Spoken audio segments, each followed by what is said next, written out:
वक्रतुंड महाकाय सूर्यकोटि समप्रभ निर्विघ्नं कुरु मे देव सर्वकार्येषु सर्वदा शुक्लांबरधरं विद्यासागरं परमाद्यव्यापिनीं वीणापुस्तकधारिणीं भजतां दार्यां भक्तादापहां हस्ते स्फटिकमणिं विदधतीं पद्मासने संस्थितां वन्दे तां परमेश्वरीं भगवतीं बुद्धिप्रदां शारदां नमोऽस्तुते व्यासविशालबुद्धि फुल्लारविन्दाय तपोनिधि येन त्वया भागतैः पुनः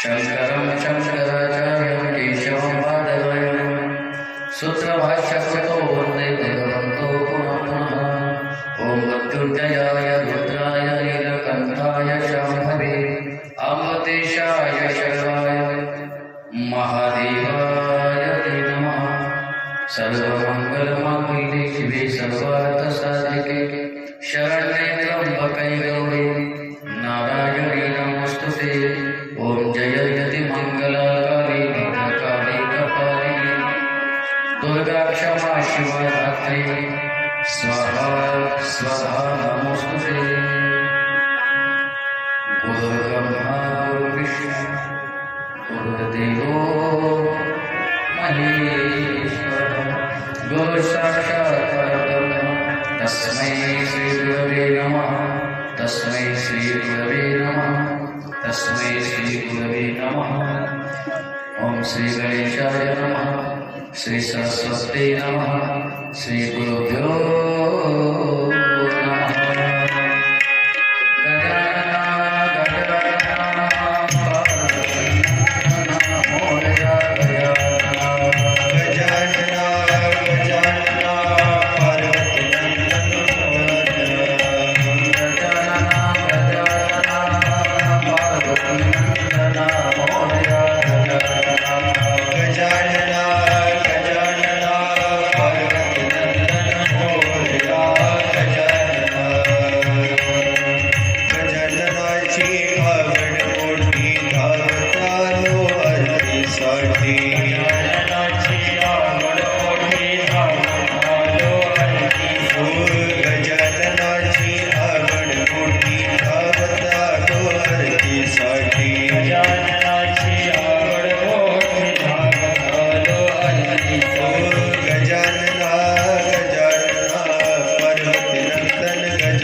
भव्य मंगलमय आणि एवढ्या सुंदर वातावरणामध्ये आजची ही आपली सुरुवात होणारी कथा सालाबादप्रमाणे कैलासवासी बंडोबा महाराज यांच्या पुण्यस्मरणाच्या निमित्ताने आपण दरवर्षी हा मोठा भक्तियोग इथं घडवून आणतो. का करावं लागते पुण्यतिथी हा फार महत्वाचा मुद्दा आहे. आपले जे पितर जातात आपल्या 3 जणांचं ऋण असतं. सप्ताह कशासाठी? पहिला प्रस्तावना सांगून जातो. हा सप्ताह कशासाठी? 3 ऋण माणसाच्या आयुष्यामध्ये असतात. पहिलं ऋण देवाचं असतं, दुसरं ऋण ऋषींचं असतं आणि तिसरं आपल्या पितरांचं असतं, मायबापांचं असतं. 3 ऋण माणसाच्या जीवनात. पहिलं ऋण देवाचं. काय केलं देवानं? तुम्ही माना अथवा नका माना, पण देवाचं ऋण आपल्याला मान्यच करावं लागेल. सगळं चांगलं दिलं ना माहिती नाही, काय कमी केलं देवानं सांगावं. काही लोकांची इच्छा असून सुद्धा ते मंडपात येऊ शकत नाही, ते त्यांचं दुर्भाग्य आहे का नाही? पण आपण मंडपात आलो, काय नाही दिलं देवाने आपल्याला? पण इथं बसलेली प्रत्येक व्यक्ती समाधानी आहे. कारण या धर्ममंडपामध्ये जो येतो तो समाधानी असतो, तोच मंडपात येतो. जो समाधानी नाही तो नुसता कमवायच्या पाठीमागे राहतो. ज्याच्या जीवनात समाधान नाही तो मंडपात कधीच बसू शकत नाही. ज्याच्या जीवनात समाधान आहे त्याला भगवंताने फार काही दिलं नाही. पहिलं मुळे काय दिलं देवाने? जेने हा जीव दिला दान, तयाचे करीन चिंतन, जग जीवन नारायण, गायीन गुण तयाचे. सुंदर असा नरदेह दिला. हात दिले, पाय दिले, डोळे दिले, नाक दिलं. किती सुंदर दिलं पहा बरं. महिला मंडळी असं थोडं बारीक विचार करा. देवानं किती उपकार केले आपल्याला. का त्याचं ऋण, का त्याचे उपकार आपल्याला आयुष्यभर सांभाळायचे. पहा बरं, हे नाक बरोबर तोंडाच्या वरतीच दिलं. हे नाक जर असं इकडून पाठीमागून दिलं असतं तर काय काय झालं असतं? बरीच जागा होती पाठीमागून. काहून दिलं पुढून? अहो देवाला सुद्धा माहिती आहे यानं घास घेतला की घास तोंडात नाही घालायचा. तोंडात जाण्याच्या अगोदर नाकाला वास जातो, सुगंध दुर्गंध, आणि मग ते सांगतं खाऊ नको. हे उष्ट कालचं शिळं वाटलं तुला, खाऊ नको. कोण सांगतं? बायको बोलली असेल खोटं, पण ते नाही खोटं बोलत. हा, हे देवाची किती उपकार आहे सांगावं. बरं, हे तोंड एकानं सांगितलं म्हटले महाराज, हे तोंड पुढून करून दिलं, असं गिरणी सारखं दिलं असतं बघतो. चपाती घ्यायची, अशी गोल करायची, दाबायची त्याच्यात. पण समोरच का दिलं? तुम्ही घास घेतला की घास बरोबर तोंडात गेला पाहिजे. काय सुंदर नियोजन आहे महाराज. ज्याने इतकं सुंदर हे विश्व ज्याने इतकं सुंदर बनवलं झालं, एकदा त्याच्या कथेत बसून पहा. एकदा इतका सुंदर भगवंतानं नियोजन केलं, पण एकदा त्याच्या कथेत बसून पहा.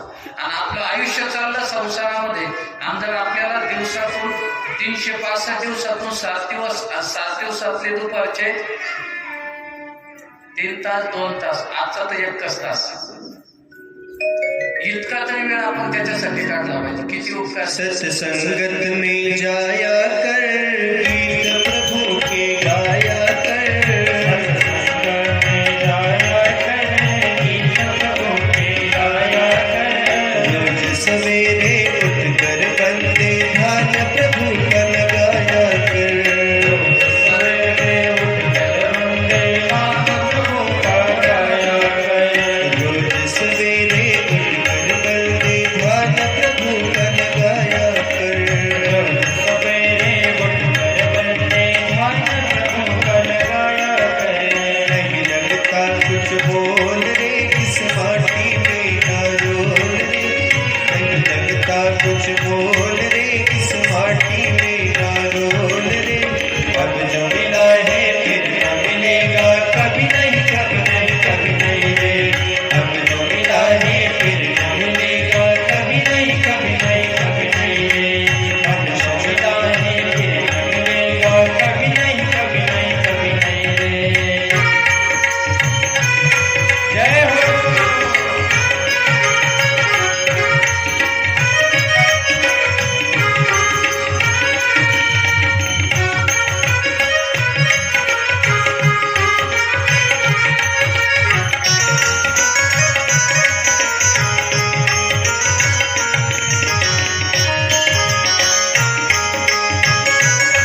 सबसे बोल रे इस माटी में ना रोल रे, मीठा सबसे बोल रे इस माटी में ना रोल रे।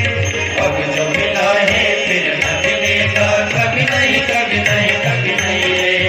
अब जो मिला है फिर न मिलेगा कभी नहीं, कभी नहीं, कभी नहीं रे। मनुष्य जन्म अनमोल रे इस माटी में ना रोल रे, मनुष्य जन्म अनमोल रे इस माटी में ना रोल रे। अब जो मिला है फिर न मिलेगा कभी नहीं, कभी नहीं, कभी नहीं रे। अब जो मिला है फिर न मिलेगा कभी नहीं, कभी नहीं, कभी नहीं रे। अब जो मिला है फिर न मिलेगा कभी नहीं, कभी नहीं, कभी नहीं रे। फार गोड शब्द आहे पहा. माणसाला हा देह फार कमी वेळेसाठी मिळाला, फार कमी वेळेसाठी. तुकोबाई फार सुंदर चिंतन करतात. अल्पायुष्य मानव देह शतगणिले त्या धरात्र खाय, मध्ये बालक पिडा रोष, काय भजनासी होईल ते पाहिजे. आपलं आयुष्य किती? आई, ताई, माय, किती आयुष्य? म्हणा तुम्ही 100 वर्ष, पण तेवढं गणित नाही बसत ते. मनाला 100 वर्षे, कोणी 60 वर्ष म्हणून, कोणी 50 वर्ष म्हणून. बरं ठीक आहे, आपल्याला एखाद्याला 100 वर्ष मिळालं आयुष्य, 100च्या 100 त्याचं आहे का? शतगणिले अर्धरात्र खाय, झोपेत किती गेले ते बी मी रातच्या झोपणाऱ्याचं सांगतो. दिवसाचं गणित नाही लावलं अजून. जे दिवसात 2 तास, 1 तास, 3 तास झोपतात त्यांनी घरी जाऊन गणित लावून घ्या पुन्हा किती गेले शिल्लक मधले. हे फक्त रातचं सांगितलं. अर्धरात्र शतगणिले त्या अर्धरात्र खाय, त्याच्यामध्ये पुन्हा 50 वर्ष किती राहिले खाली? 100 मधून 50 गेले झोपेत, किती राहिले? 50. आता गणित लावा. त्यामध्ये बालत्व, बाळपण किती दिवस? 5 वर्ष, बरोबर ना?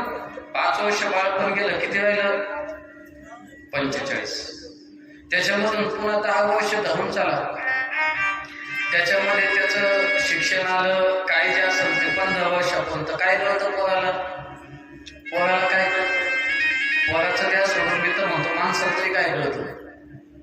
आणि माणसाला हा लय मोठा प्रश्न आहे. माणसाला कधी कळतं हेच कळत नाही. लहानपणी माय म्हणते बाळा तुला काही कळत नाही, बैस बाजूला. लग्न झाल्यावर बायको म्हणते तुम्हाला काही अक्कल नाही, बसा बाजूला. आणि म्हातारा झाल्यावर नातू म्हणतो बाबा तुम्हाला काही अक्कलच नाही. मग कधी पेटल्यावर अक्कल येते का याला? मसना अवघड आहे महाराज. 45 वर्ष राहिले, त्याच्यातून 10 वर्ष पुन्हा सोडून द्या. तरुणपणी विषय व्यथा, वय वर्ष 25, 15 ते 25 पर्यंत फक्त आणि फक्त विषयाच्या चिंता माणसाला सतावत असतात. माझं लग्न कधी होईल, मला पैसा कसा मिळेल, मला मुलगी चांगली मिळाली पाहिजे. कोण करतो महाराज 25 वर्षापर्यंत परमार्थ सांगून द्या मला. एखादी अपवाद असतो की ज्याच्या जीवनामध्ये वाडवडिलांचे संस्कार आहे म्हणून तो कथे जाऊन बसतो, कीर्तनात जाऊन बसतो. आमच्याकडे छोटे छोटे मुलं आहेत, 10, 12, 15 वर्षाचे. त्यांच्या घरात संस्कार आहे म्हणून ते संस्थेत आले. नाही तर 50 वर्षाचे टोनगे झाले काही काही, पण साप्त्यात चप्पल घालून यायचं का बिना चप्पलाचं यायचं हे सुद्धा अजून सांगावं लागतं लोकांना.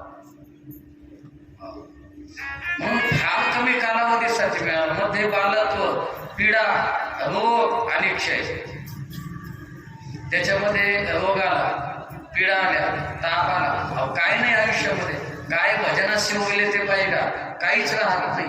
पण जेवढं राहिलं तेवढं तरी कमीत कमी बोलले ते हरी तुम्हा समर्पण. जेवढं बोललं तेवढं देवाला द्यायचं.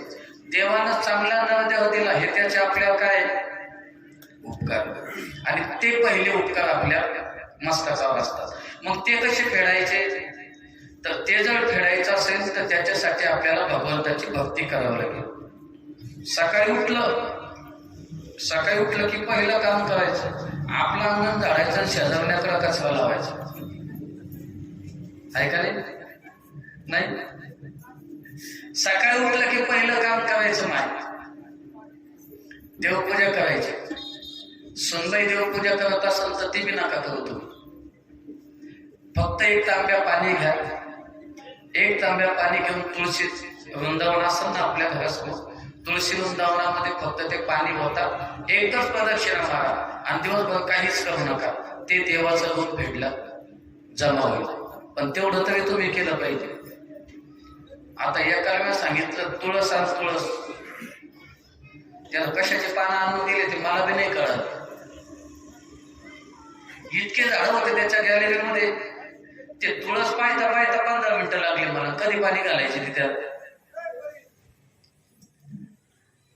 फार गोष्टी समाजाला दाखवण्यापेक्षा सगळ्या गोष्टी समाजाला दाखवण्यासाठी नका करू, काही गोष्टी स्वतःच्या उद्धारासाठी करायचं.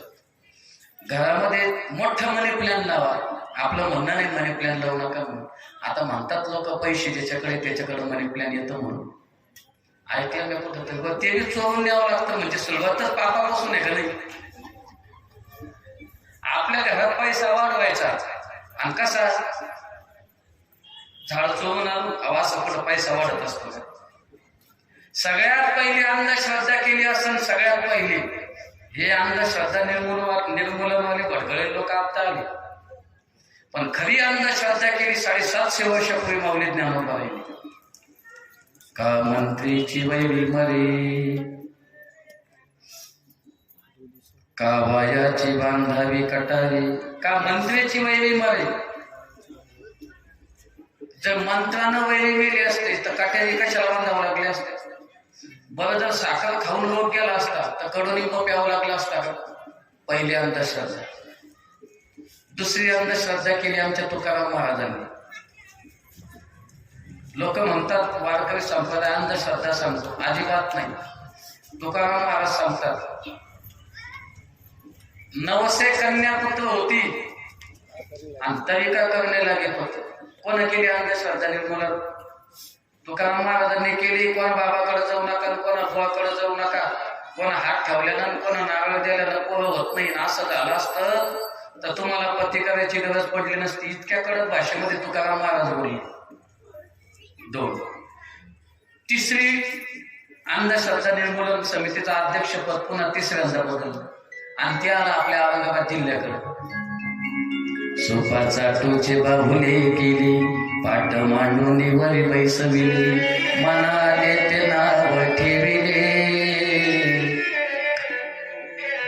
वेळ लागले यजनासी वेळ लागले, वेळ लागले यजनासी वेळ लागले.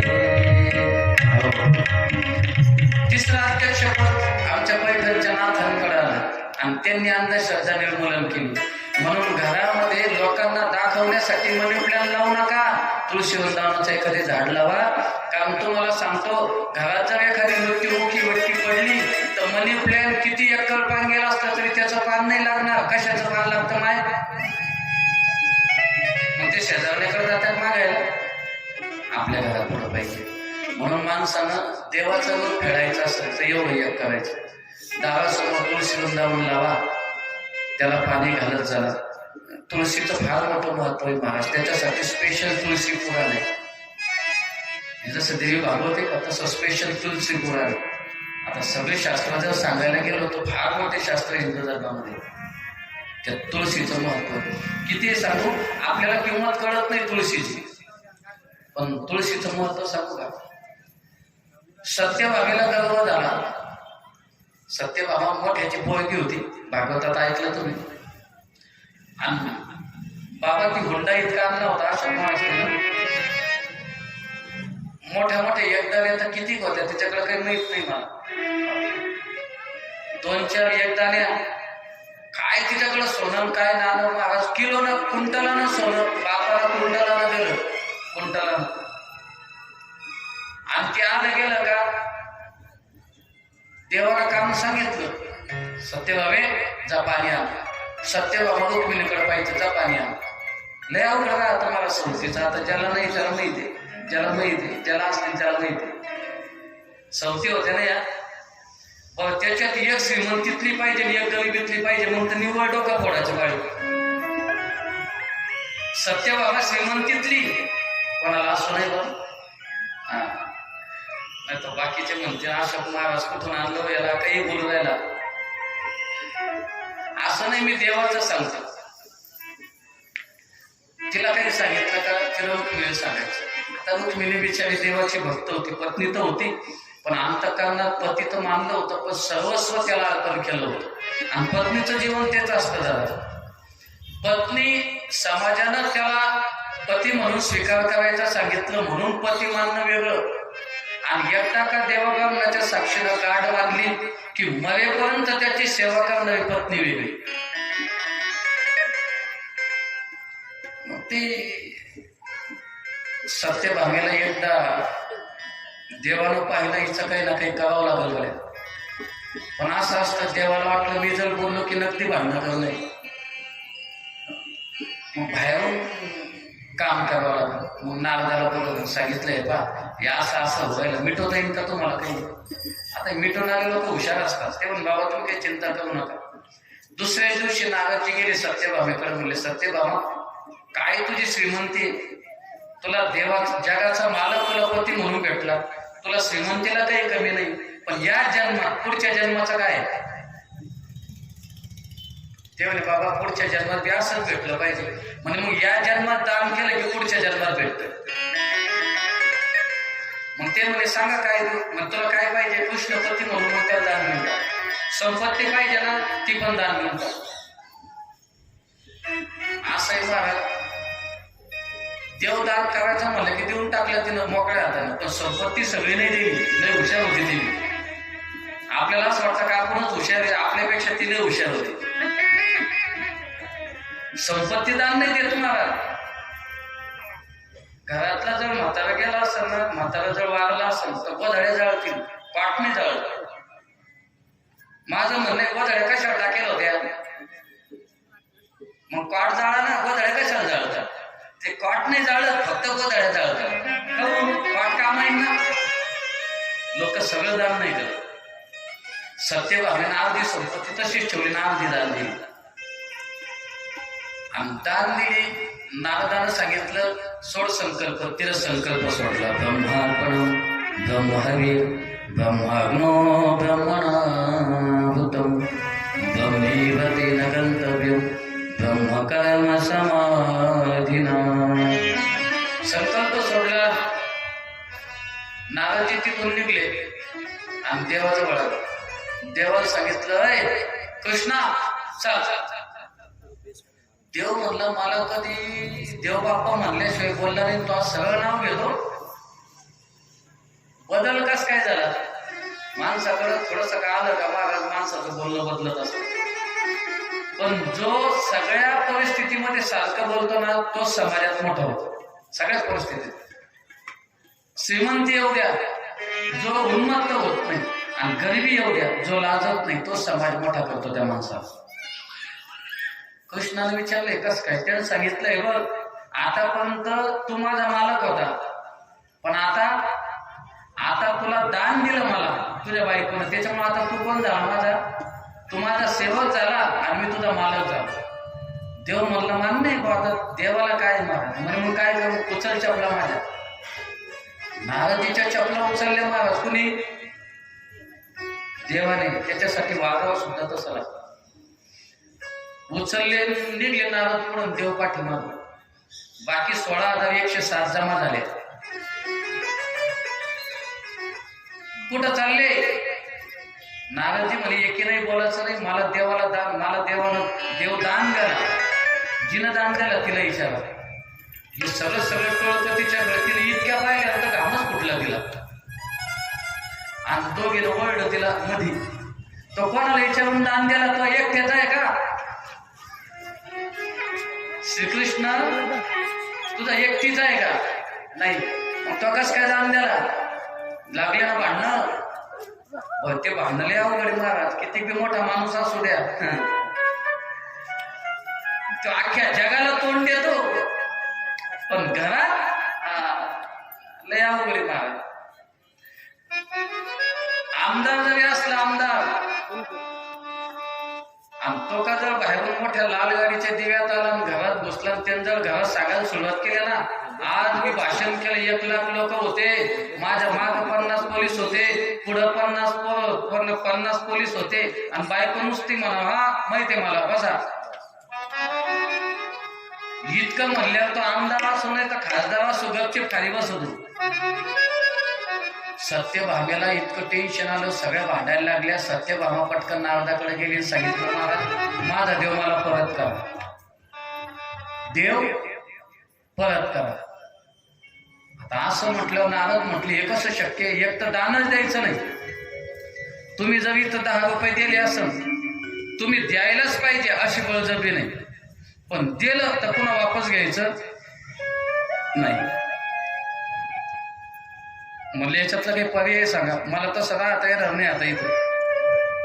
म्हणले मग मी देतो, काही अडचण नाही, पण याच्या भारंभार मला सोनं दिलं पाहिजे. जेवढं देवाचं वजन आहे ना तेवढं मला सोनं पाहिजे. आता सत्यभामेला गर्व कशाचा होता? सोन्याचा. आलं ना तिथं. ते म्हणजे बाबा सोनं याच्या डबल देते मी, याला राहू द्या फक्त. कोणाला? देवाला राहू द्या म्हणे फक्त. दे म्हणे बाई. मोठा तळा लावला, एका साईडला देव ठेवला आणि एका साईडला सोनं. कुंटलानं सोनं टाकलं महाराज, कुंटलानं. पण इतका 1 इंच काटा इकडंच.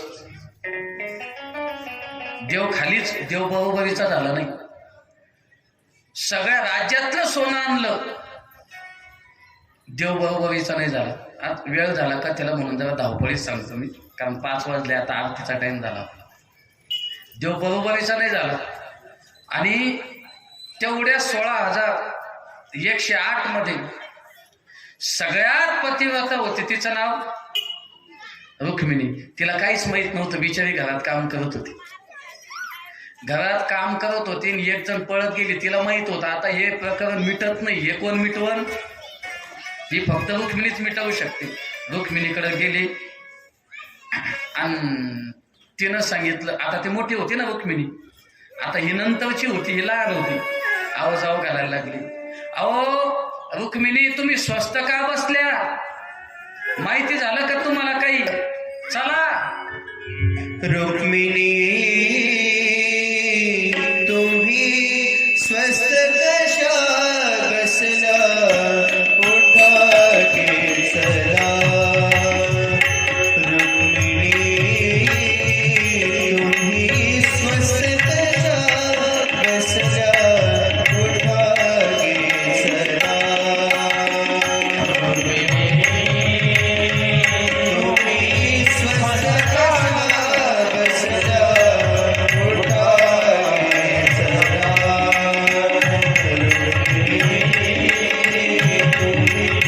स्वस्त कशा बसला, उठा के चला.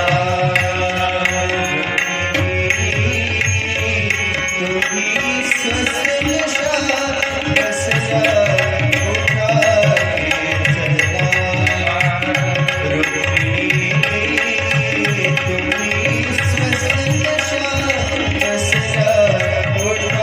के चला.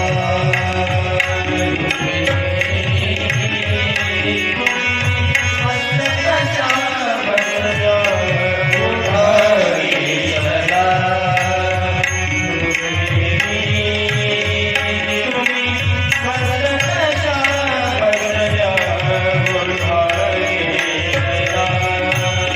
तुळसी पत्र पारणे देविका, माधव झाला बरोबरीचा, उठा के चला. तुम्ही स्वस्त कशा बसला, उठा के चला. तुम्ही स्वस्त कशा बसला, उठा के चला. आणि त्या बोलायला लागल्या, ताई अहो तुम्ही स्वस्त का बसल्या? उठा की चला. अहो उठा चला. तुम्ही जर नाही आले तर देव आपल्याला पती म्हणून पुन्हा दिसणार नाही. रुक्मिणी उठली आणि विचारलं, बाई काय झालं? काही नाही म्हटले. सत्यमुनी सगळं सांगितलं. आणि आता सुवर्ण तुला चालू आहे, देव काही बरोबरीचा होत. आता सांगतो तुळशीचं महत्व काय. मला हे सांगायचं होतं म्हणून इथलं आणलं तुम्हाला. तिनं 1 तांब्या पाणी घेतलं. संध्याकाळ झाली या टायमाला. संध्याकाळ झाली, अगरबत्ती घेतली, एक अगरबत्ती तुळशीला ओवाळली, 3 प्रदक्षिणा मारल्या आणि एकच पान तोडलं. किती?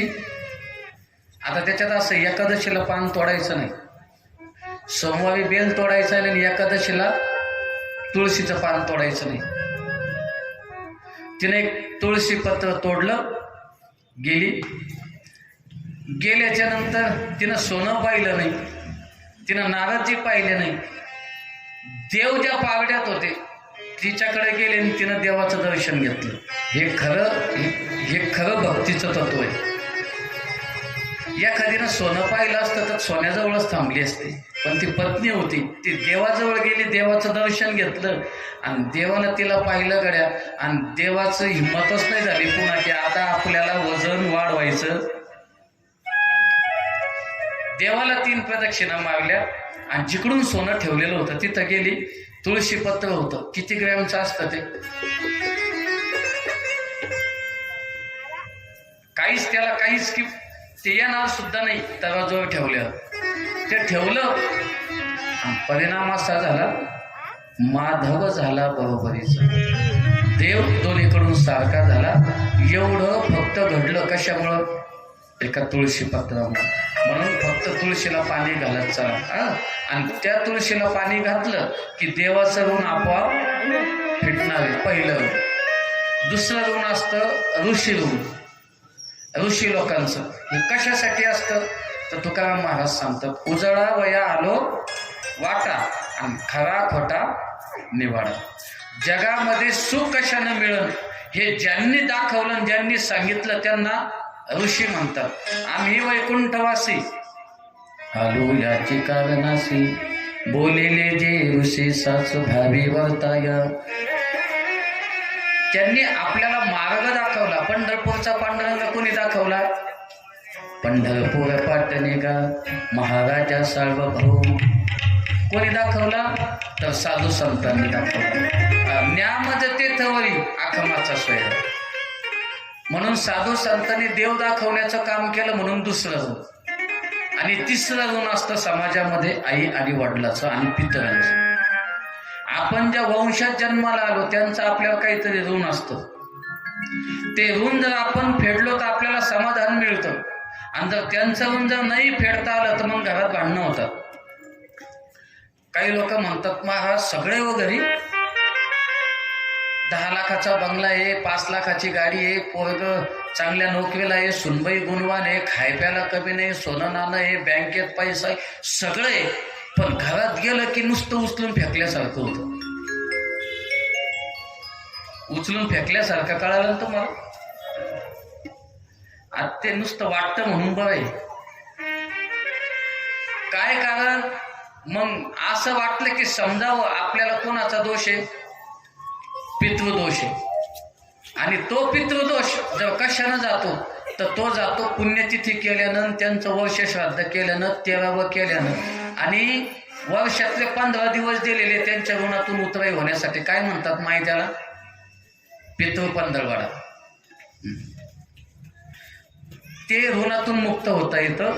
आणि म्हणून आज आपला एवढा भव्य दिव्य कार्यक्रम आहे तो या तिसऱ्या मंडळींच्या ऋणातून मुक्त होण्यासाठी. आपले जे पितर लोक आहे का, आता काही लोक म्हणतील बंडोबा महाराज तर आमचे पितर नव्हते.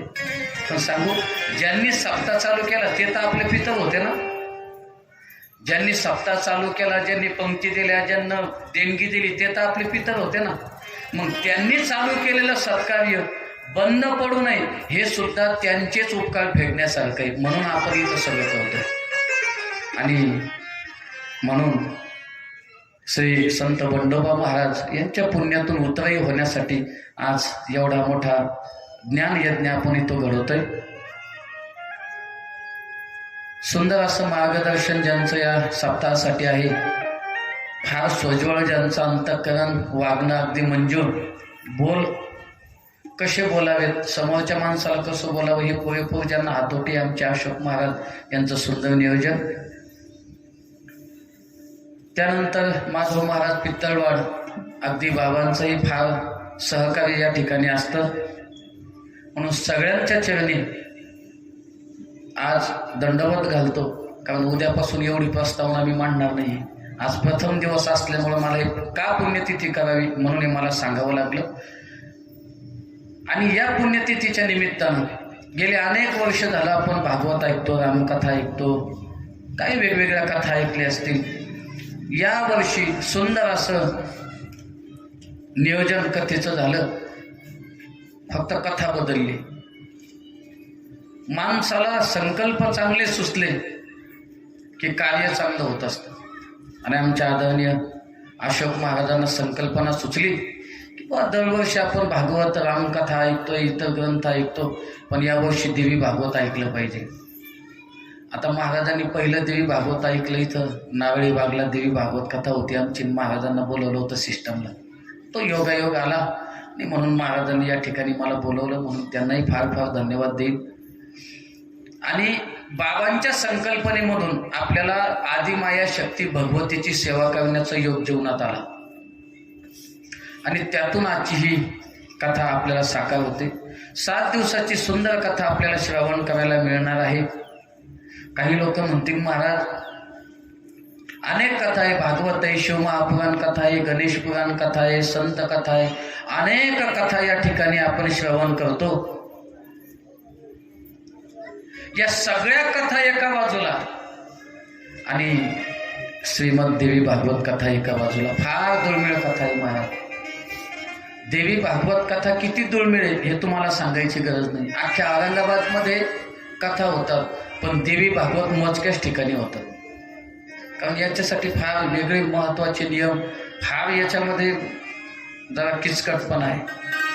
पण हे कळालं पाहिजे समाजाला, म्हणून हे सहजासहजी घडत नाही महाराज. याच्यासाठी 8 तास करावं लागतो. बरंच 8 तास करूनही होत नाही. याच्यासाठी योगायोग सुद्धा यावं लागतो. आणि त्या योगायोगाने जगदंबेची सेवा करण्याचा योग आपल्याला आला.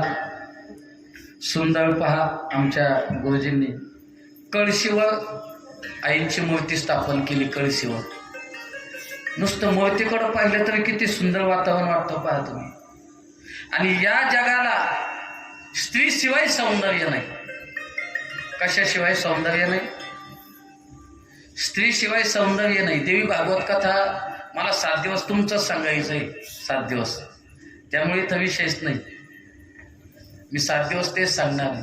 पण जाता जाता एक गोष्ट सांगून जाईल. या जगात जर कोणी विचारलं मला सगळ्यात सुंदर काय, तर या जगात सगळ्यात सुंदर स्त्री शक्ती. ती स्त्री शक्ती होती म्हणून छत्रपती शिवाजी महाराजांसारखा धर्मवीर योद्धा जन्माला आला. ती स्त्री होती म्हणून महाराणा प्रतापासारखा तेजस्वी शूर जन्माला आला. तीच स्त्री होती म्हणून भीष्माचार्यासारखा भीष्म प्रतिज्ञा करणारा महात्मा जगाला भेटला. ती स्त्री होती म्हणून शुकाचार्यासारखा भागवत ऐकणारा श्रोता जगाला मिळाला. ती स्त्री होती म्हणून घराघरामध्ये माळालेले कपडे सुद्धा सुंदर पद्धतीनं दुसऱ्या दिवशी घालायला मिळाले. ती सुद्धा स्त्रीच होती ना दादा. माणूस येतो कुठेही बसतो, कुठेही उठतो, तो विचार करत नाही. पण स्त्री पहा तुम्ही, या जगाला सुंदर करण्याचं काम स्त्री करते. घरामध्ये 4 दिवस स्त्री माहेरी जाऊ द्या, 4 दिवस, आणि 4थ्या दिवशी एखादी माणूस येऊ द्या घरात पाहुणा, तो 2 मिनिटाच्या वरती बसत नाही. 2 मिनिटाच्या वरती बसत नाही.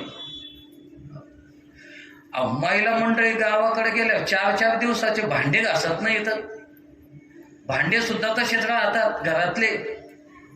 हो, पण घराला सुंदर ठेवण्याचं काम स्त्री करते.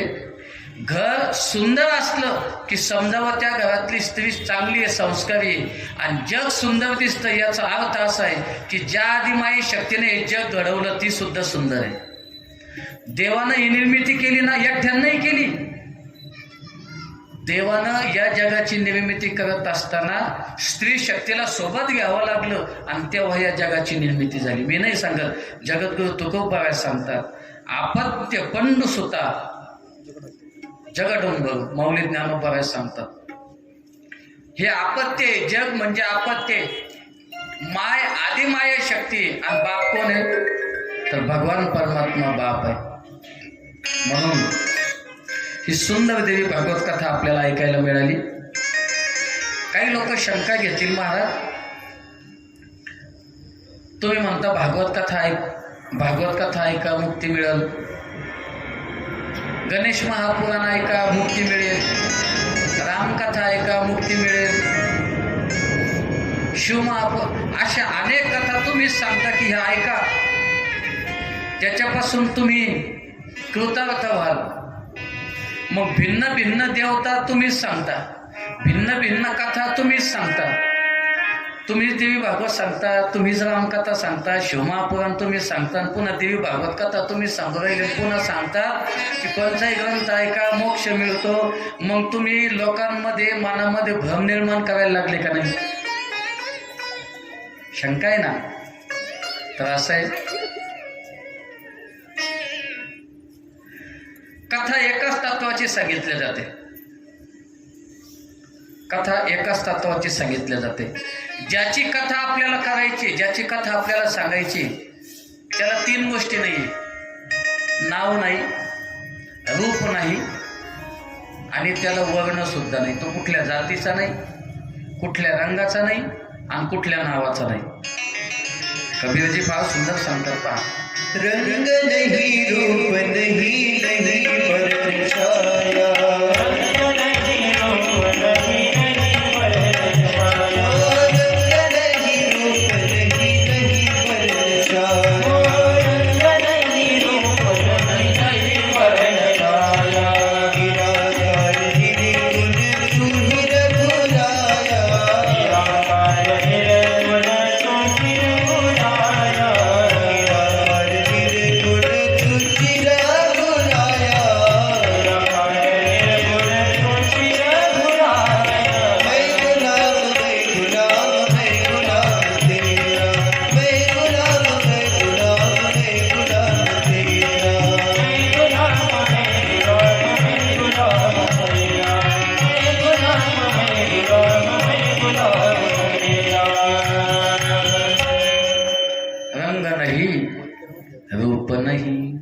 परछाया, नहीं वर्ण छाया, निर्गुण निराकार तो चिरधुराया. या जगामध्ये त्याला रूप नाही, वर्ण नाही, जात नाही, पात नाही, अशा एका तत्वाची कथा सांगितली जाते. कल्पना सुद्धा ज्याच्या पलीकडे जाते, ज्याच्यापर्यंत कल्पना पोहोचू शकत नाही, शब्द पोहोचू शकत नाही, त्या शब्दाच्या पलीकडचा परमात्मा. पण तो परमात्मा काय झाला? अनेक रूपाने प्रगट झाला. तत्व एकच आहे, पण ते तत्व काय झालं? वेळेनुसार आणि कार्यानुसार त्यानं अवतार घेतला. सोनं एकच आहे. आमचे गुरुजींनी दृष्टांत सांगितला होता, श्रीमंत व्यक्ती आणि त्या बायकोनं हट्ट केला, मला सोनं घालायचं, मला सोनं घालायचं, मला सोनं घालायचं. एक दिवस पतीला राग आला, पावशेराचं सोन्याची वीट केली, पावशेराच्या सोन्याची, पावशेर सोनं घेतलं, पावशेर सोनं घेतलं. आता नाही घेणार कोणी पावशेर, मी सांगू राहिलो फक्त, आता लय भाव झाले, तेव्हा कमी होते. पावशेर सोनं घेतलं, त्याला एक साखळी लावली सोन्याचीच आणि बायकोला आणून दिली, घाल सोनं. काय सोनं सोनं करते? तिनं मोठ्या आवडीनं घातलं पावशेर सोनं. पण असं तेव्हा ते वराट्या पाट्याचे दिवस होते ना, संध्याकाळी मसाल्याची भाजी करायला बसली. आता काही मिक्सर नव्हते, आता मिक्सर आली. मसाला वाटायला ते वराटे पाटे होते, आता ते वराटे पाटे कळणार नाही आपल्याला लवकर. जुन्या म्हाताऱ्याने ऐकले ते, आता नवीन माणसाकडे फक्त मिक्सर आली. आणि तिनं तो वराटा घेतला, ते सौदा त्याच्यावर ठेवला, पाणी टाकलं आणि असं धरलं ना, असं पुढं लोटलं आणि पुन्हा मागं ओढलं. पाटात ओढतात ना, वराटा ओढतात का? बरं, एवढं कळालं तरी खूप झालं. आता तो वराटा पुढं लोटला, मागं वळला. ती वराटा पुढं लोटला की सोन्याची वीट पुढं जायची आणि माग आणला की थपकन लागायची. दोनदा तीनदा लागली, चक्कर येऊनच पडली बाई. चक्कर येऊन पडली, तिला पाणी, तिच्या तोंडावर पाणी मारलं, उठवलं. काय झालं मालक? सोनं लागलं. सोनं लय लोकायला सोनं लागेल आज. पाया लक्षात आलं. सोनं असावं पण लागू देऊ नये माणसानं. आणि ज्या दिवशी माणसाला सोनं लागलं त्या दिवशी सोनं जीवनाचं पतन करतं. सोनं लागलं नाही पाहिजे. आता ते मी कुठं बघ घेतो ना, ते एका शब्दात 2 अर्थ असतात. माझ्या लक्षात येईल तुमच्या. गोळी लागते ना, कशी लागते गोळी? दवाखान्यातली रिॲक्शन होणं, गोळी लागणं म्हणजे रिॲक्शन होणं. सोनं लागणं म्हणजे रिॲक्शन होणं. अंगठी आली हातात, मग ते पंक्तीत फिरतं. इथं भातवार, इथं जिलेबी वाढतो. बोट मोडता का जाय ना, अन बकेटन वाढ ना त्याला. त्याला वाढायचं नसतं, त्याला काय दाखवायचे असते? याला सोनं लागणं म्हणतात. ते सोनं लागलं तिला, पळडी खाली. पती नव्हतं म्हणले, काय मालक सोनं लागलं. म्हणले मग मी म्हणलो तुला घालू नको. नाही म्हणले घालायचं. मग त्याच्यातलं मधल्या माणसानं म्हटले मालक तू माझ्याकडे द्या. ते गेलं सोनाराकडं आणि त्या पावशेराचे 50 दागिने करून आणले. एक सोनं किती ठिकाणी झालं? 50 ठिकाणी. पायाच्या नखापासून तर कानापर्यंत वेगवेगळे त्याचे काय झाले? अलंकार तयार झाले. आता मला सांगा, सोनं पावशेरातून 50 ठिकाणी फुटलं, पण सोनं सोन्या रूपानं बदललं का? त्याची किंमत बदलली का? नाही. तसं भगवान परमात्मा पावशेराची वीट आहे. पण काम पडलं तुकाराम महाराजांना, विठ्ठल झाला. काम पडलं ज्ञानोबारांना, रेडा झाला. काम पडलं सावता महाराजांना, शेतातला वांग्याचं झाड झाला. काम पडलं वेगवेगळ्या संतांना, आणि त्या संतांसारखं त्याला रूप घ्यावं लागले. सोनं एकच आहे, पण जसे अलंकार वेगवेगळे, तसं कथा एकाच तत्वाची, पण जसं जसं काम पडलं ना तसं तसं त्यानं वेगळे रूप घेतले. माऊली ज्ञानोबा काय खूप फार सुंदर सांगतात. अनंत रूपे अनंत वेशी देखिले म्यात्यासी, बाप रखुमा देवी बरो कोण पानले कैसी. अनंत रूपाने त्याला पाहिलं. असा भगवान परमात्मा आहे, सगळ्यामध्ये नटलेला आहे, पण काय एकच आहे. तुम्हाला युक्ती रूपानं सांगू का? थोडं लक्षपूर्वक ऐका. मूळ चैतन्य आणि मूळ चैतन्य प्रत्येकाच्या अंतःकरणामध्ये मूळ चैतन्य वास करतंय. ममैवंशो जीवलोके जीवभूत सनातन मनःषष्ठानि इंद्रियाणि प्रकृतिस्थानि करिष्यति. तो भगवान परमात्मा. पण ते चैतन्य विस्ताराला आलं कसं? माऊली ज्ञानोबा सांगतात, या उपाधी माझी गुप्त चैतन्यासे सर्वगत ते तत्वज्ञ संत स्वीकारिती. या जगामध्ये किती अवतार असू द्या, पण त्या अवतारातलं काय पहा? तत्व पहा, तत्व. आणि ते तत्व संत स्वीकारत असतात. म्हणून माऊली ज्ञानोबा सांगतात, अरे देव देव म्हणून व्यर्थ का फिरसी, निज देव नेनती मुळे कोणी. आपण देवदेव करत फिरतो, खरा देव आपल्याला ओळखता आला का? खरं तीर्थ ओळखता आलं का? आमचे तुकडोजी बाबा फार सुंदर सांगतात पहा. तुझं गावाचं नाही का तीर्थ बाबा रिकामा कशाला फिरत. तुझं गावाचं नाही का तीर्थ बाबा रिकामा कशाला फिरत. कशाला फिरत. तुझं गावाचं नाही का तीर्थ बाबा रिकामा कशाला फिरत. महाराज तुकडोजी बाबा फार सुंदर सांगतात, तुझं गावाचं नाही का तीर्थ रे बाबा रिकामा कशाला फिरत. गावाची शाळा मोडली तीर्थशाळा, धर्मशाळा तीर्थाशी बांधली, याने निघतो का जीवनाचा अर्थ बाबा रिकामा कशाला फिरत. तुझं गावाचं नाही का तीर्थ बाबा रिकामा कशाला. अहो आपलं गावच तीर्थ आहे आणि आपल्या घरातच देव आहे.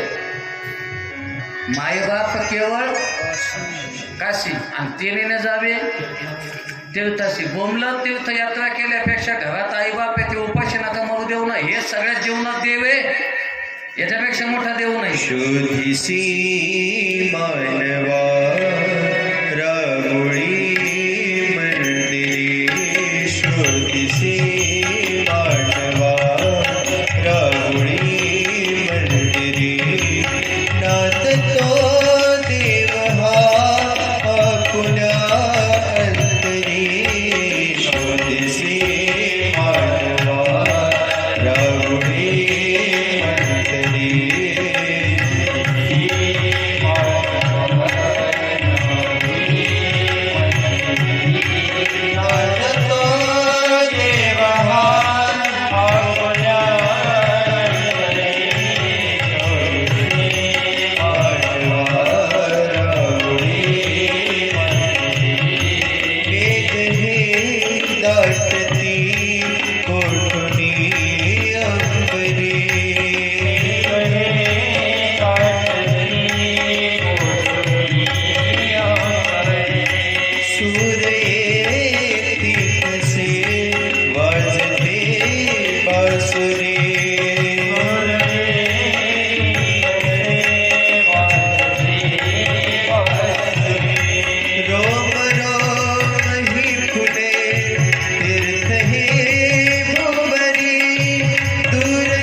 श्रीराधे. तो म्हणायचो नका बरं, मी माझं म्हणून घेतो. हा कशाला उगं चल. देव आपल्या घरात आहे पण आम्हाला देव ओळखता आला नाही. पण एका तत्वाची कथा फक्त वेगवेगळ्या स्वरूपात ऐकायची. चला, देवाला नाव नाही, गाव नाही, रूप नाही, काहीच नाही. मग कोण आहे तर तो देव आपल्या अंतःकरणामध्ये नांदत असतो. म्हणून ज्ञानोबा म्हणतात, ज्ञानदेव म्हणे भजा आत्मदेवा, अखंडित सेवा करा त्याची. आत्मदेव म्हणजे कोण? आत्मदेव म्हणजे कोण? खालच्या आळीतला आत्मदेव नाही. आत्मदेव म्हणजे आत्मा, चैतन्य, साक्षी, कुटस्थ, ब्रह्म, एकाचीच नाव आहे सगळी. तोच परमात्मा आहे. पण खेळ खेळायची त्याच्या मनात इच्छा झाली, तो एकच आहे. पण त्याला काय झालं, खेळ खेळायची इच्छा झाली आणि मग तो काय झाला, एकच अनेक रूपानं नटला. एकच अनेक रूपानं नटला. त्याने त्याची असणारी शक्ती तिचा संग केला. कोणाचा? शक्तीचा संग देवानं केला तत्वानं. आणि त्यांच्या संगमामधून, त्यांच्या संसारामधून विलक्षण असणारे हे जग निर्माण झालं. खेड्या नावाचं प्रकरण आहे. त्या खेड्या नावाच्या प्रकरणामध्ये महाराज फार सुंदर सांगतात, नाही त्याची कैसे झालेले खेड्या, नाही त्याची दिसू लागलेली, आरोप होते ते रूपासी आले, जीव शिव नाम पावलेली, ऐक खेडिया तुझ सांगितले, ऐसे जानोने खेळ खेळले. तो भगवंत मग तो खेड्या झाला. ऐकताना तुम्ही लक्षात येऊ तुमच्या आजचा दिवस जड जाईन जेव्हा पहिला आहे. मग त्याला खेळायची इच्छा झाली म्हणून त्यानं काय केलं, स्त्री आदिमाया शक्तीसोबत संग केला, तिला पत्नी स्वरूपात प्राप्त केलं आणि हे जग निर्माण केलं. आणि मग देवानं खेळायला सुरुवात केली. आता मला देवी भागवत सांगायचं आहे. मग तुम्ही म्हणता महाराज हे काय सुरू केलं तुम्ही? ज्या देवी भागवताकडे आपल्याला जायचंय ते दिलं सोडून आणि तुम्ही काहीतरी वेगळं सांगू राहिले, असं होऊ शकतं? मग ऐका, याचा प्रश्न असा, याचं उत्तर असं आहे, जसं आपण आईची सेवा, जसं आपण बापाला मानतो तसं आपल्याला कोणाला मानावं लागणार नाही? आईला मानावं लागणार. मुलगा पाहिला तुम्ही, मुलाला विचारलं सांग तुझ्या आई वडिलाचं नाव, नाही नाही म्हटले मला आई नाहीच, फक्त काय वडील आहे आणि वडीलच आहे मला. अरे बाबा, जन्म झाल्याच्या नंतर तुला न कळण्याच्या अगोदर ती गेली असेल, पण तिला मान्यच करावं लागेल. पण फक्त बापाला मुलगा होतो का? नाही होत. मग तसं भागवत, रामकथा, शिवमहापुराण कुणाचं वर्णन करतं? बापाचं वर्णन करतं. मग देवी भागवत महापुराण हे आईचं वर्णन करतं, म्हणून देवी भागवत कथा सांगायची. जसं बापाचं वर्णन आपण वर्षानुवर्ष ऐकलं, तशी आमची आई कोण आहे त्या आईचं वर्णन आपल्याला करायचं. काय केलं त्या आईनं, कशी राहिली ती आई, कसा तिनं संसार घडवला, म्हणून ही कथा आपल्याला या ठिकाणी सांगतात. माऊली ज्ञानोबाला सांगतात, ऐशी निरुपाधिके जगाची जी जनिके ते वंदिले म्यामुळे के देवदेवी. ज्ञानोबाला सुद्धा नमन करत असताना देव आणि देवी या दोघांना नमन करतात. दोनच तत्व या जगात आहे, एक देव आणि दुसरी देवी. देव आणि देवी, स्त्री आणि पुरुष, काळा आणि गोरा, कडक आणि नर, दोनच तत्व आहे. वेळ आणि अवेळ, वेळ आणि अवेळ, घराच्या आत आणि घराच्या बाहेर, दोनच तत्व आहे फक्त. किती? दोनच तत्व. आई बाप, भाऊ बहीण, चुलता पुतण्या, दोनच तत्व आहे. तुम्ही कुठे लावाय? हे दोनच तत्व आहे. आणि या दोन तत्वापैकी एक तत्व म्हणजे बाप आणि एक तत्व म्हणजे आई. आणि आपल्याला आईचं वर्णन करायचं आहे. आता आज फक्त देवी भागवत का करायचं हे मी धावतं सांगितलं. याचं उद्या विस्तारानं वर्णन करू आपण. आज वेळ झाला, आपल्याला 5:30 झाले. आज घट आपण देवीचा बसवला. आपल्याला जी आदिमाया शक्ती, तिला आपल्याला मंडपात बोलवायचं आहे. कारण आपण जिची कथा करतो, जोपर्यंत ती इथं विराजमान होणार नाही तोपर्यंत माझ्या वाणीमध्ये गोडवा येणार नाही आणि तुमच्या कानाला माझी कथा ऐकू वाटणार नाही. जेथे कीर्तनाची जागा तिथे पांडुरंग उभा. अहो, बोलवल्याशिवाय आपण जेवायला जात नाही, बोलवल्याशिवाय आपण जेवायला जात नाही. आता हे सगळं देवानंच निर्माण केलेलं आहे, देवीत आहेच, पण आपल्या समाधानासाठी आपल्याला त्याला बोलवायचं आहे. म्हणून आता फक्त देवीचं आवाहन गीत होईल. आपण फक्त ज्या देवीचं आवाहन महाराज करतील आपण फक्त डोळे लावून तिचं स्मरण करायचं आणि तिला विनंती करायची. त्या देवींमध्ये आपली कुळदेवता सुद्धा येणार आहे. आई भवानी तुझ्या कृपेने तारसी भक्ताला, आई भवानी तुझ्या कृपेने तारसी भक्ताला, आई भवानी तुझ्या कृपेने तारसी भक्ताला, आई भवानी तुझ्या कृपेने तारसी भक्ताला. अगाध महिमा तुझी माऊली वारी संस्कटाला, अगाध महिमा तुझी माऊली वारी संस्कटाला. आई कृपा करी माझ्यावरी जगवितो रथ सारे, आई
माझ्यावरी जागवे तोरण सारे आज गोंधळाला ये गोंधळ मांडला भवानी गोंधळाला ये गोंधळ मांडला ग अंबे गोंधळाला ये गोंधळ मांडला भवानी गोंधळाला ये गोंधळ मांडला भवानी गोंधळाला ये पुढे या.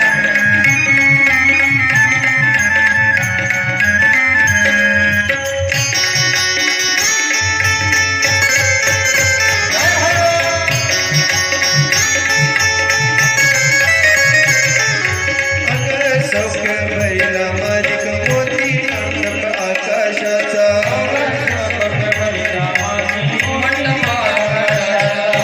हात जोडून करणा भागितो उद्धार करणा वाचा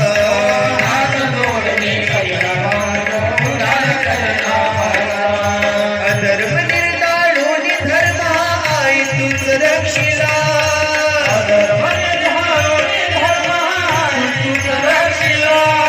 महिषासुर मर्दिनी पुन्हा कैकैथे मातला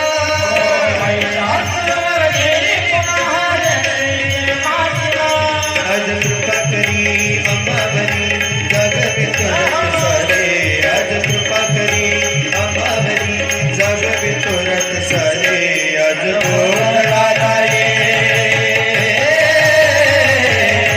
गोंधळ मांडला भवानी गोंधळाला ये गोंधळ मांडला गांबे गोंधळाला ये गोंधळ मांडला भवानी गोंधळाला ये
आपल्याला 6 दिवस आहे त्या आदिमाई शक्तीचं आवाहन आपण या मंडपामध्ये केलेलं आहे आणि निश्चितच ती आदिमाया शक्ती अनंत रूपाने या जगामध्ये नटलेली अनादि निर्गुण असणारी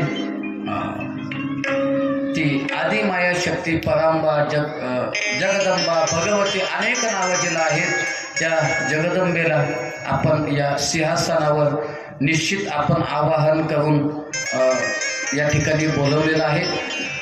उद्यापासून सुंदर अशी कथा, फार सुंदर कथा आहे महाराज. आपण देवी भागवत याच्या पूर्वी कधी ऐकलं असेल नसेल सांगता येत नाही, पण देवी भागवतामध्ये स्त्री शक्ती किती मोठी याचं फार मोठं विश्लेषण व्यासांनी केलेलं आहे. म्हणून सगळ्यात महत्त्वाचं जेवढं जास्त संख्येनं येता येईल तेवढ्या जास्त संख्येनं या. उद्या आरतीला येत असताना जोडीनं यायचं आहे. महिला मंडळी महिला मंडळी कथेला तुम्ही आले तरी चालतील, असतील पुरुष वर्गाला काम, पण त्यांना सांगा बरोबर 5, 5:15 वाजता आमची आरती होणार आहे आणि तेवढ्या आरतीपुरते तरी तुम्ही या. बहती गंगा आहे, हात धुलो. 7 दिवस गंगा वाहणार आहे. 7व्या दिवशी ती बंद नाही होणार. इथून कुठं तरी इथं लोक पावणार आणि दुसरीकडे उगम पावणार आहे. गंगा संपत नसते, पण इथला लोप होण्याच्या अगोदर या गंगेमध्ये स्नान करून घ्या. उद्यापासून आरती. सगळ्यात महत्त्वाचं, उद्या येत असताना आपण सगळ्या माझ्या माता भगिनी मंडळ त्या सुवासिनी असतील, त्यांनी येत असताना उद्यापासून प्रसाद आणि कुंकू आणायचे सोबत रोज. आणि या कुंकाला फार महत्त्व आहे बरं का. आता उद्यापासून मी सांगणार आहे हळद का, कुंकू का, ते डोरलं का, ते सगळं आपल्याला कथेमध्ये ऐकायला भेटणार आहे. उद्या आपल्याला सगळ्यांनी आमची जी जगदंबा आहे तिला सुद्धा नटणं फार आवडतं बरं. जी जगदंबा आहे आमची तिला नटणं फार आवडतं. म्हणून तुळजापूरला जाऊन पहा ती कशी नटते, वणीला जाऊन पहा ती कशी नटते. मग आपण तिच्या कथेला आलो, आपण तिचं स्वरूप आहे. मग आपण कसं यायचंय, उद्यापासून झोपेतून उठायचं लगेच इकडे यायचं, असं नका करू. उद्यापासून सुंदर जशी ती भगवती दिसते, मी तुमच्याकडे पाहिलं की मला ती वणीची भगवती तुमच्यात दिसली पाहिजे. तुळजापूरची ती भगवती मला तुमच्यात दिसली पाहिजे. नटून या. उद्या पिवळा रंग आहे. कथेच्या द्वितीय दिवशी पिवळा रंग आहे. त्यामुळं आपण इतकी सुंदर कथा करतो ती नियमात झाली पाहिजे. मग उद्या सगळ्यांनी काय करा, माता माऊल्यांनी पिवळं वस्त्र परिधान करून या. ज्यांनी असतील त्यांनी इस्त्री मारून काढून घ्या बाहेर कपाटातून. ज्यांनी नसतील त्यांनी आज संध्याकाळी सांगून द्या. उद्या 3 वाजता लागणार आहे. तुम्हाला कशी अन्न येते तुम्ही तुमचं जाणे. तसं ते फार मानतात तुम्हाला, त्यात काही विषय नाही. उद्यापासून सांगणारच आहे मी. ते काही तुमच्या शब्दाला अवमान देते ना असं काही नाही. तुमच्या शब्दाला मान भेटत. उद्या पिवळे वस्त्र आपण परिधान करून या. उद्याचा रंग पिवळा लक्षात ठेवा. दुसरी सूचना, उद्या कथा 2 ते 5 होईल. बरोबर 1:30ला या ठिकाणी चालू होईल आणि 5ला आरती होईल. आरतीला उद्या ज्यांना जोडीनं आरती करायची त्यांनी आजच महाराजांकडे नाव द्या. कारण एखाद्याला काय होईल, चला बा आरतीला जायचं, सगळं गाव एकाच दिवशी, दुसऱ्या दिवशी कोणीच नाही. रोज बदलून उद्या 5-10 जोड्या या, त्याच्यानंतर 5-10 जोड्या या, असं नियोजन करा. जेवढा आनंद घेता येईल तेवढा आनंद इथं घ्या. आणि जेवढा आपल्याला इथून चांगलं काही नेता येईल चपला सोडून, 7 दिवसात जेवढं काही चांगलं नेता येईल तेवढं मंडपातून न्या आणि त्याचा उपयोग आपल्या संसारात करा, जेणेकरून आपला संसार सुखाचा झाला पाहिजे. आदिमाया शक्ती आपल्याला निश्चितच आशीर्वाद देणार आहे असा विश्वास ठामपणे आजच्या दिवशी आईंच्या चरणी समर्पित करतो आणि माझ्या वाणीला, आजच्या वाणीला पूर्णविराम देतो. आता आरती आणि आरतीच्या नंतर आपले हरिपाठ वगैरे काही जास्त या आरतीला.